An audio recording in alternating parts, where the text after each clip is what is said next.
So, Rich, thanks for joining me today on this. And yeah, looking forward to getting your thoughts on a few topics. But I suppose it'd be helpful if you could just give a quick overview and an introduction to yourself.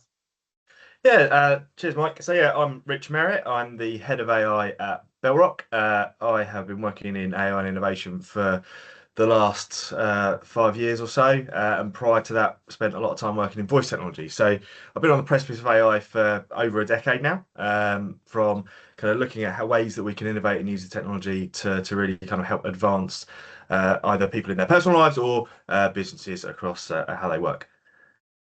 Really interesting. No, I appreciate that, and thanks for the overview there. I think one of the questions I had for that around that, as you said, you've been sort of on the precipice of AI for a decade or so. Over the last couple of years, we've seen a lot of companies that have been in AI experimentation mode, but very few that are becoming, I suppose, AI native or having an AI first culture. I suppose, in your opinion, what do you think separating those companies that are generating sort of real value, measurable value from AI versus those that are stuck in sort of pilot mode? So I think the key difference, and I think in your question you used the absolute correct word, it's culture. And it's the real thing that I found that has really differentiated is the way that people both take AI from a governance perspective, but also take AI from an empowerment and empowering kind of teams to understand it. So from that government perspective, kind of almost embracing the innovation. Teams can be slightly risk averse. You think about a lot of DPOs and a lot of infosec directors or whatever else. Their instinct is to go, this is quite dangerous. We're giving our data to various different things, but there's lots of things you can put in place. And I think one of the most valuable things is the discussion of people.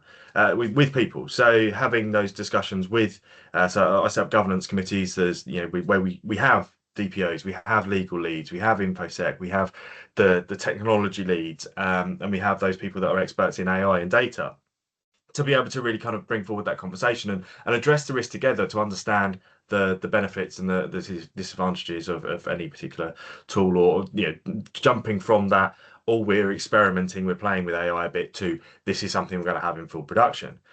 I think the other side of that is empowering colleagues, and it's something that I feel really passionately about. I've done a lot of work with AI champions programs in the past, and it's kind of, if you empower the workforce, then you've kind of really you've enabled them to not only understand what AI is and understand the kind of the art of the possible, if you like, but you're enabling them to not feel threatened. Like, if you're showing them exactly what can be done, you can also show that this isn't this big scary looming thing that is going to take our jobs and all of that jazz that gets thrown around quite regularly.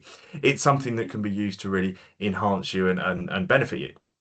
There's cost implications with that, because the minute you start showing people tools, you've got to, they all want access and they want to do stuff. You don't want the AI, the shadow AI usage or the grey AI usage, whatever you call it. But that's where the governance comes back in. So it's almost a bit of a full circle.